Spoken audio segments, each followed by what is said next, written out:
Good morning and welcome to path of evolution. આજે આપણે થોડીક સારરૂપ વાત કરીએ.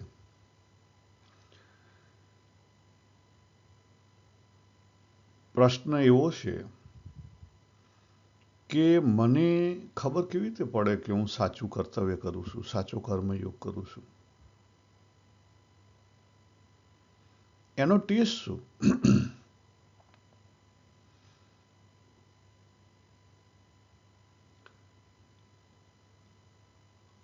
તો આપણે સ્ક્રીન ઉપર જોઈએ છીએ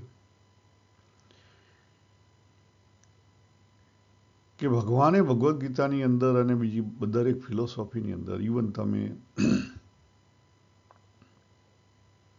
બીજી ફિલોસોફી ચેક કરો તો પણ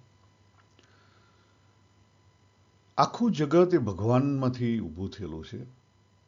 એ જે પરાશક્તિ છે એમાંથી ઊભું થયેલું છે. ભગવાને 7મા અધ્યાયમાં વાત કરી કે પરા અને અપરા બંને મારી પ્રકૃતિ છે.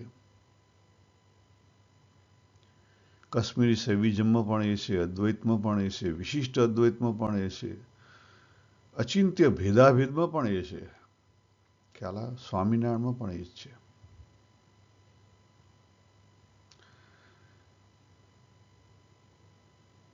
એટલે કહેતા સ્પાઈડર વેબ જેવું છે, પણ 100% છે ના, એમાં થોડોક ફેર છે. દરેક ફિલોસોફી પોતપોતાના રસ્તા બતાવ્યા છે, પણ થોડોક ફેર છે. અહીંયા દેખાય છે કે જે બાબુ છે, બાબુ કહેતા હું પોતે, બરાબર, એને એનો ડાન્સ કરવાનો છે, પણ આખી જે કોસ્મોલોજી છે, પ્રકૃતિ છે, એને એનો પોતાનો ડાન્સ પણ છે. આ બંને ડાન્સ જો હાર્મોનાઇઝ થાય એન્ડ ઓફ ધ ડે, તો કંઈક આપણે આગળ વધ્યા કહેવાઈએ, અને તો કંઈક આપણે સાચા અર્થમાં આપણો ડાન્સ કર્યો કહેવાય. યાદ રાખો, ડાન્સ અને ડાન્સર બે અલગ નથી.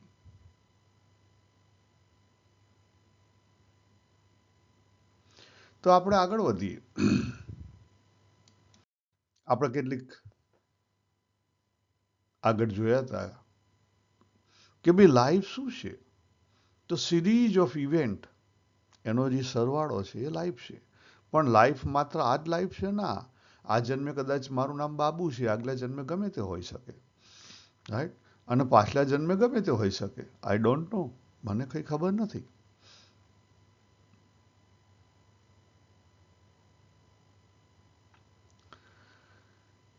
આપણે આ પણ જોયું હતું કે ભાઈ life is a journey, right? આપણો પોતાનો ડાન્સ છે એની કોની અંદર? કોસ્મિક ફિલ્ડની અંદર, પ્રકૃતિની અંદર. અંદરથી જે શક્તિ રેલાઈ રહી છે એની અંદર શક્તિ પણ છે, કહેતા પાવર પણ છે, જ્ઞાન છે અને ભાવ છે. અને એના કારણે કેમ રેલાઈ રહી છે? કારણ કે અંદર કંઈક વાસના છે, રાગ દ્વેષ છે, કંઈક ફિયર છે, કંઈક હેબિટ છે, કંઈક ઈગો છે, આઈડેન્ટિટી છે, કંઈક સબકોન્શિયસ પેટર્ન છે.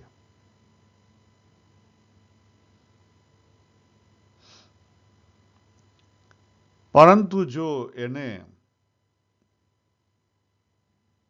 જાગીને કરવામાં આવે, ભાગીને નહીં, જાગીને કરવામાં આવે, તો આપણો ઉકેલ આવી શકે ધીરે ધીરે, શનૈ. આ કોઈ એકી દિવસે થઈ કેમ છે? આપણે આ પણ જોયું હતું કે આગલો જન્મ, પાછલો જન્મ, ખ્યાલ આવ્યો? આ જન્મ, સિરીઝ ઓફ ઇવેન્ટ, બરાબર. આપણા જીવનની અંદર જે પરિસ્થિતિ આવે છે, જે સિચ્યુએશન આવે છે, જે ઇવેન્ટ આવે છે, એ સારા માટે આવે છે. કારણ કે એ ઓપોર્ચ્યુનિટી છે, એનો આપણે સાચા અર્થમાં ઉપયોગ કરવાનો છે. હવે અહીંયા આપણે થોડુંક આગળ વાત કરીને આગળ વધી. કે આ જે સ્ક્રીન છે સેમ જ છે, કે અલગ નથી, અલગ રીતે પ્રેઝન્ટ કરેલો છે, કે પરમાત્મા છે એની પોતાની પ્રકૃતિ છે પછી, બરાબર, જેને આપણે અહીંયા પુરુષ અને પ્રકૃતિથી ચાલુ કર્યું છે ખાલી, કારણ કે એ મેઇન અગત્યનું છે. આ વર્લ્ડની અંદર, આ જગતની અંદર, આ યુનિવર્સની અંદર સમજવા માટે એટલેથી શરૂઆત કરવી અગત્યની છે. છેક ભગવાન સુધી પહોંચવાની જરૂર નથી. એ શરૂઆત ક્યાંથી કરાય? જ્યાં હોઈએ ત્યાંથી કરાય. પછી આપણે લખેલું છે કે ભાઈ પ્રકૃતિ એના સમયમાં છે, એનો પ્રવાહ વહી રહ્યો છે. આપણું પોતાનું દેશકાળાદિક છે. આપણે પોતે આપણા પોતાના સમયમાં છીએ, આપણા દેશમાં છીએ, બરાબર. ભગવાન સ્વામિનારાયણે પણ પ્રથમના છેલ્લું વચનામૃત આપ્યું દેશકાળાદિકનું. કહેવા શું માગે છે? કહેવા એક જ માગે છે કે આપણી વિલ કરતા કોસ્મિક કહેતા પ્રકૃતિની જે વિલ છે એ મોટી છે. આપણે એની વિલની અંદર કામ કરવાનું છે. પછી આપણો પોતાનો એક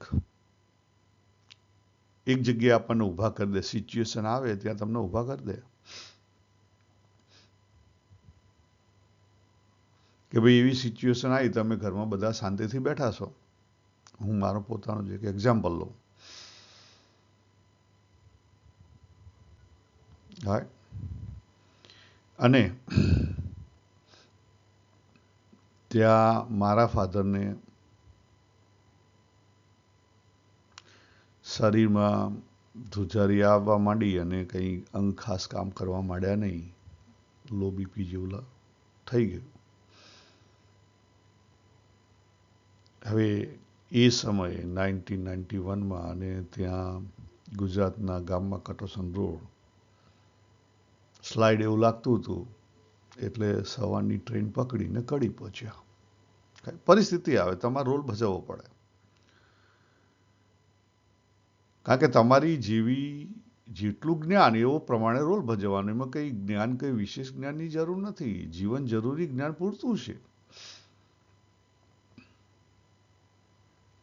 એટલે સિચ્યુએશનની અંદર જીવનો રોલ ને રિસ્પોન્સિબિલિટી આવે.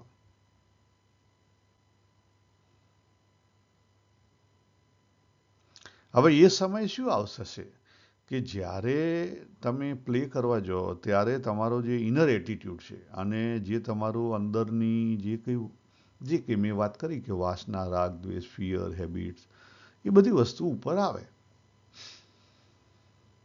એમાં કંઈ ખોટું છે? ખોટું કંઈ નથી. અને કોન્ફ્લિક્ટ થાય, યસ, અંદર ને બહાર બંને જગ્યાએ કોન્ફ્લિક્ટ થાય. પણ આપણો રોલ શું છે કે આપણો રોલ એક જ છે, જાગીને કામ કરો. કોન્ફ્લિક્ટ તો થશે. તમે જો જાગ્યા છો તો કદાચ તમારી જેવી હેબિચ્યુઅલ એટીટ્યુડ હશે, જેવી આ તમારો ઈગો હશે, એ પ્રમાણે તમે એક્સપ્રેસ કરશો. ઉતાવળ કરો, આમ કરો, પેલું કરો, હા કરો, ના કરો. દરેકની અલગ અલગ હોય. જે માણસ ડે વનથી જ ઠંડો હોય કદી ઝડપી બની ના શકે, કારણ કે એની સબકોન્શિયસ પેટર્ન છે. અને આપણે પછી શું એ બે માણસને સરખાવા જઈએ કે કંઈક થાય એટલે આ માણસ એ છે એ બહુ હાઈપર થઈ જાય છે, જ્યારે બી છે એ કેવો શાંત રહે છે. એવું નથી. તમે ખોટું સમજો છો બહારથી. અંદરથી તો બે સરખા જ છે.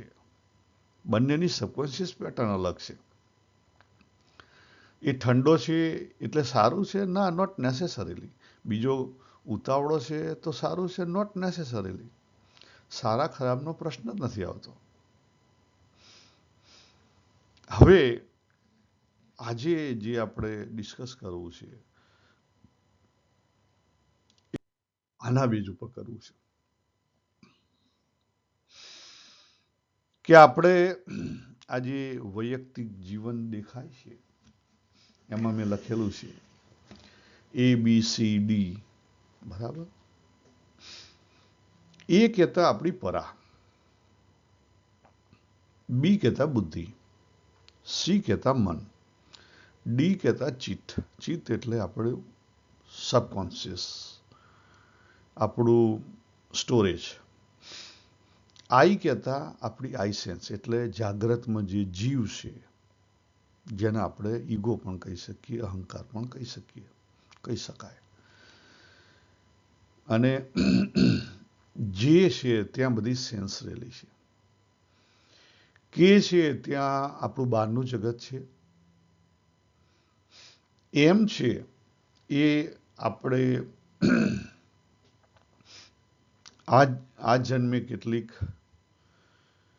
સબકોન્શિયસ પેટર્નો ઊભી કરેલી છે એ છે. દરેકની અલગ છે. આપણે દરેક યુનિક માણસ છીએ. એટલે આપણી જે પરા છે એ એબીસીડીમાં થઈને પસાર થાય જ્યારે અને બહાર જગતમાં જાય ત્યારે એ એક્સપ્રેસ થાય. ખ્યાલ આવ્યો? એટલે કહેવાય શું કે જે જીવની અંદર જે પરારેલી છે એ એક્સપ્રેસ થાય છે BMI, body mind intellect. Simple. એટલા માટે every thought, every action, every feeling, every decision, every relationship appear through BMI. આ બધામાંથી પસાર થાય. કારણ કે જીવમાંથી સ્પંદન ઉઠે છે. તમે જો ઠંડા પડો તો ખબર પડે, બાકી ખબર ના પડે. સ્પંદન ક્યાંથી ઉઠે? જીવમાંથી ઉઠે. એ અંદરથી ઉઠ્યું એ પ્રોબ્લેમ છે? ના, એ પ્રોબ્લેમ નથી. પ્રોબ્લેમ એ છે કે અંદરથી જે ફુવારો નીકળ્યો બહાર, જે સમય જેવો ફુવારો બહાર નીકળ્યો એ કેટલો કલર વાળો છે, પણ કલર કોનો? વાસનાનો, રાગ દ્વેષનો, અહંકારનો, ભયનો, હેબિટનો, સબકોન્શિયસ પેટર્નનો. એ બહુ અગત્યનો છે. હવે બીજી એક વસ્તુ,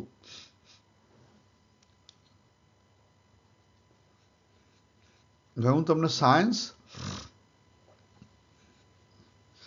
અને જે આપણે ત્યાં કહેવાય છે કે 100% જાણપણારું, એમાં કંઈક થોડીક ભૂલ થાય છે, સમજવામાં ભૂલ થાય છે.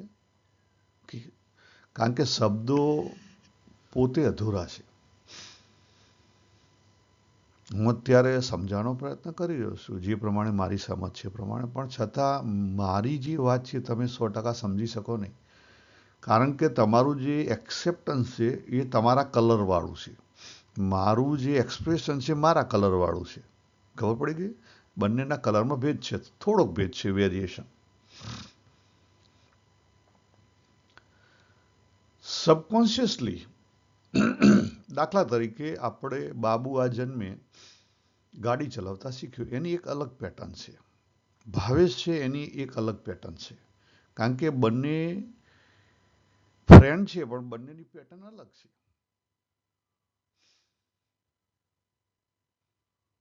અને સવારે મંડે ટુ ફ્રાઈડે આપણે ગાડી ચલાવીને ઓફિસે જઈએ તો જે સબકોન્શિયસ માઇન્ડ છે એ ડ્રાઈવ કરે છે. કોન્શિયસ માઇન્ડ નહીં. કોન્શિયસ માઇન્ડની કેપેસિટી મેક્સિમમ 10% આપણે વાપરી શકીએ. એનો પ્રોબ્લેમ ક્યાં છે? એનો પ્રોબ્લેમ માઇન્ડનો પ્રોબ્લેમ છે, ઇન્ટેલેક્ટનો પ્રોબ્લેમ છે. એને બીજા કશા સાથે લેવા દેવા નથી. કારણ કે આપણું જે બોડી છે એ લિમિટેડ છે. એટલે એની અંદરથી જે એક્સપ્રેશન થાય એટલું જ થાય, એથી વિશેષ ના થાય. એ જ રીતે બીજા જે જીવ છે, દાખલા તરીકે પશુ, એનિમલ્સ, એમનું અલગ છે. એમાં પણ અલગ અલગ પશુનું અલગ અલગ છે. એ પ્રમાણે પક્ષીનું અલગ અલગ છે. દરેકના અલગ અલગ છે. એટલે બાકીની વસ્તુ સબકોન્શિયસ હેન્ડલ કરે. કોન્શિયસ તો તમારું થોડુંક જ હેન્ડલ કરે. એટલે 10% કોન્શિયસ છે ને 90% સબકોન્શિયસ હેન્ડલ કરે તો ખોટું છે? ના, સહેજ પણ ખોટું નથી. એટલે એવો તમે પ્રયત્ન નહીં કરો કે તમારું જે કર્તવ્ય છે એ 100% કોન્શિયસ થશે. નહીં થઈ શકે, કદાપી નથી. કોઈ પણનું ના થઈ શકે. ગમે તેવા સંત મહાત્મા હોય એનું પણ ના થઈ શકે. કોઈ પણ સંત મહાત્મા, કારણ કે ઇટ્સ બોડીની લિમિટ છે. આપણે દરેકની લિમિટ છે ને એવી રીતે દરેકની લિમિટ છે. હ્યુમનની લિમિટ છે. 10% એક્સપ્રેસ કરી શકે, વિશેષ ના કરી શકે. ખ્યાલ? ગમે તેવા યોગી મહાત્મા હોય તો કદાચ એનું 10% એક્સપ્રેસ થતું હોય. હવે બીજી વસ્તુ, કોન્શિયસ અને સબકોન્શિયસમાં ફોકસને કંઈ લેવા દેવા નથી. Focus it belongs to mind. It's have nothing to do with consciousness. કોન્શિયસનેસનો ઉપયોગ કરે છે, બરાબર, પણ વધારે ફોકસ કરશો તો તમારું માઇન્ડ થાકી જશે.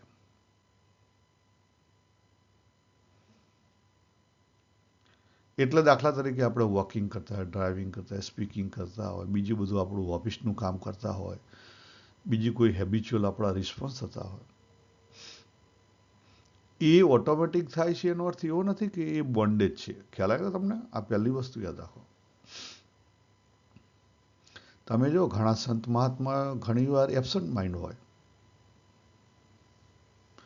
અને બીજી વસ્તુ કે એમની પણ આજે વોકિંગ, ડ્રાઇવિંગ, સ્પીકિંગ જે અમુક રોજિંદી જે હેબિટો છે એ બધી કેવી હોય? સબકોન્શિયસ હોય. એ પણ ના વાપરી શકે, કારણ કે ઇટ્સ એ હ્યુમનની લિમિટેશન છે. એ હ્યુમનની લિમિટેશન.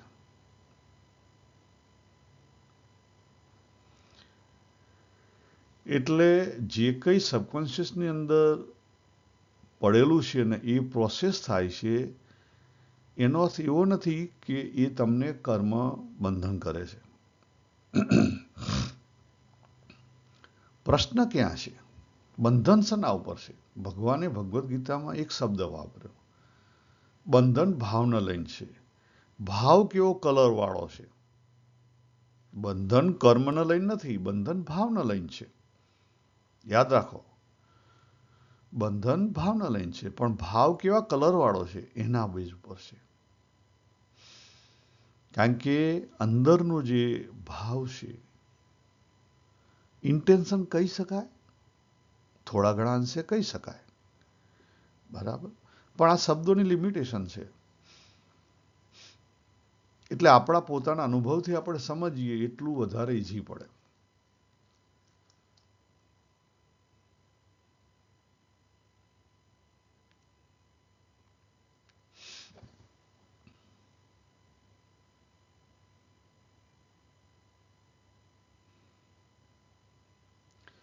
હવે આપણી ખરેખર આપણો કલર ક્યાં રહેલો છે? જો એને શોધવું હોય તો શું કરવું? પહેલી તો અંતરદ્રષ્ટિ કરવી પડે. બીજી વસ્તુ, લાઈફ થોડુંક સ્લો ડાઉન કરવું પડે, અને પછી અંતરદ્રષ્ટિ કરતા શોધવું પડે કે, કારણ કે ચાલુ રસમાં તમે હશો ત્યારે તમને નહીં ખબર પડે. સાંજે શાંતિથી ફ્રી થઈને બેસી જાઓ અને કશું કરવાનું, ખાલી એ જે ઘટના ઘટી છે એને આંખ સામે લાવવાની, તમારે થર્ડ પાર્ટી બની જવાનું, તો ખબર પડશે કે એવું શું હિડન હતું કે જેના કારણે એ વિઝિબલ બન્યું અથવા એ એક્સપ્રેસ થયું. એ ફુવારો શાના કારણે ઉડ્યો? તો આપણને એ જે સૂક્ષ્મ એક્સપેક્ટેશન છે એ વિઝિબલ થશે. આપણો ઈગો છે એ દેખાશે. આપણું જે મોટિવ છે, આપણું ઇન્ટેન્શન છે એ દેખાશે. આપણી મમતા દેખાશે, આપણી કામના દેખાશે.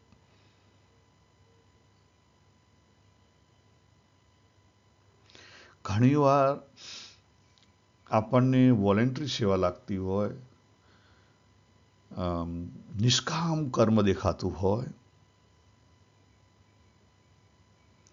સરફેસ ઉપર એ બધી વસ્તુ દેખાતી હોય કે ભાઈ શુદ્ધ એક્શન છે, પણ તમે અંદરથી જુઓ, એ જો અંદરથી જોવામાં આવે, તપાસવામાં આવે, એનાલિસિસ કરવામાં આવે તો ખબર પડે કે એમાં ઓનરશિપ રહેલી છે.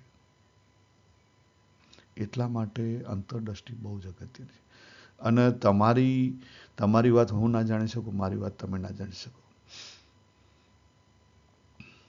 આપણે ઘણા બધા પેલા ભજનોમાં પણ કહેવામાં આવે છે કે બગલાનું ધ્યાન શના માટે છે, એટલે અંદરનો ભાવ કયો છે ખબર નથી. ખ્યાલ આવે? ધ્યાન તો છે પણ શના માટે છે. ચોખ્ખા સફેદ કપડાં પહેરીને ઠગ બેઠેલા હોય, સાધુમાં ઠગ હોય, સાધુ રૂપે પણ ઠગ હોય. એટલે આ બધી વસ્તુ બહુ અગત્યની છે.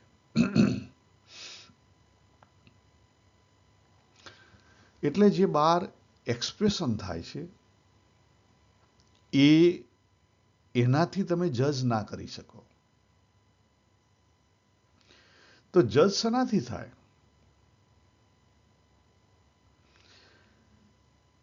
એકવાર તમારું કર્તવ્ય થયું એ પછી તમે શું ફીલ કરો છો એના ઉપરથી જજ થાય. તમે જો શાંતિથી એ બધી વસ્તુ ચેક કરવાની ટેવ પડી હોય તો ખબર પડે. તમે આખો દિવસ કામ કર્યું અને અંતરદ્રષ્ટિ કરવા બેઠા ને તમને લાગે કે હારું આ તો રેસ્ટલેસનેસ, એટલે એનો એક્ઝેક્ટ ગુજરાતી તો મને કંઈ ખબર નથી અત્યારે. અકળામણ, બરાબર. અકળામણ વધી કે ઘટી? આપણું પોતાનું જે અસ્તિત્વ છે એ બીજાને આપણે વેલિડેશન માટે ગયા કે નહીં ગયા?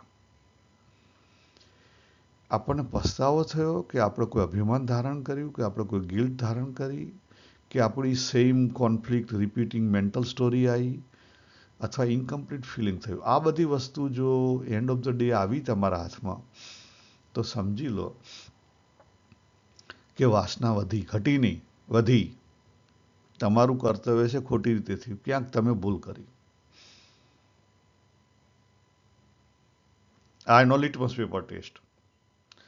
અને જો તમે એન્ડ ઓફ ધ ડે એ કામ પૂરું થયા પછી, દાખલા કે સિમ્પલ ટાસ્ક તમે લઈ લો, કે દાખલા કે હું, શિલ્પા અને શાંતિ, અમે ત્રણ શાંતિને ફરવા માટે ક્યાંક ગાર્ડનમાં લઈ ગયા. ત્યાં પરિસ્થિતિઓ તો ઊભી થવાની.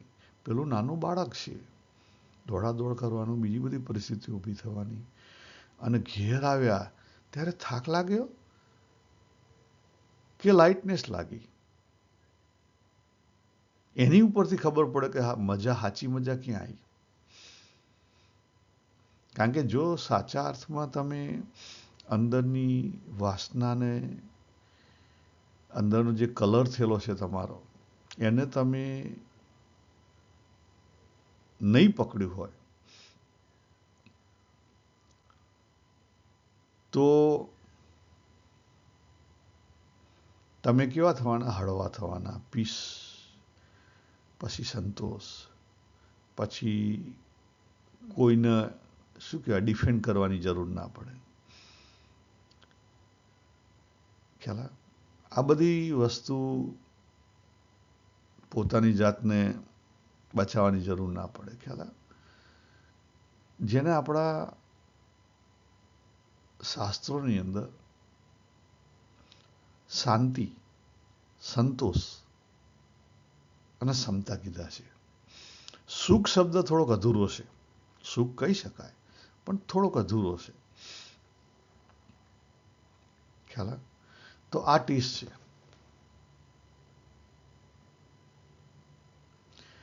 બિફોર એક્શન કોણ પુશ કરતું હતું, ડ્યુરિંગ એક્શન્સ કેવી રીતે થઈ, બરાબર, કોના આધારે થઈ, ઈગો હતો, ભય હતો, કોના આધારે થઈ, કેવી રીતે થઈ, અને આફ્ટર એક્શન એ કેવી રીતે કમ્પ્લીટ થઈ. આફ્ટર એક્શન જો શાંતિ મળે, નેચરલ કન્ટેન્ટમેન્ટ મળે, એના ઉપર કોઈ પ્રશ્ન ઊભા ના થાય મેન્ટલી, તો સમજી લો કે તમે તમારા ધર્મના માર્ગે છો અને તમે સાચા અર્થમાં કર્તવ્ય કર્યું. તો તમે તમારા પાથ ઓફ ઇવોલ્યુશન ઉપર આગળ વધી રહ્યા છો. તમે તમારી વાસના છે ઘટી, પણ આફ્ટર પૂરું થયું પછી તમને ડિસએપોઇન્ટમેન્ટ મળે, એક્સપેક્ટેશન રહી ગયું હોય, મેન્ટલ હજી ચેટરિંગ ચાલતું હોય, તો સમજી લેવાનું કે તમે કંઈક મોટી ભૂલ કરી છે.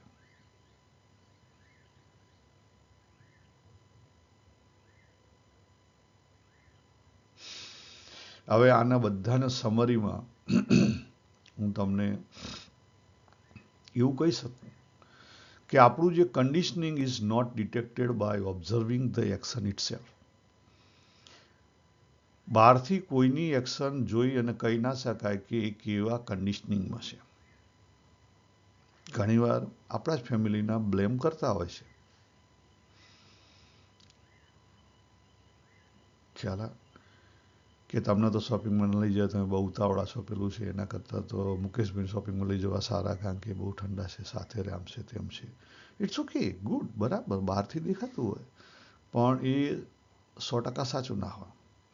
It is detected by observing the inner residue left behind after the action is complete.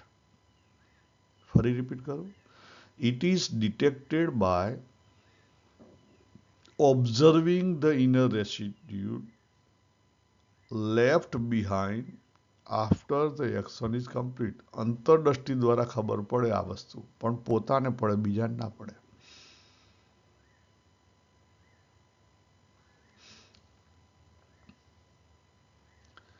તો સારનો સાર આપણે કહી દઈએ કે આપણે દરેક જીવ, એવરી જીવા carried accumulated end block energy. આપણે આગળના જન્મોના ભેગા કરેલા બધા સંસ્કારો લઈને આવીએ છીએ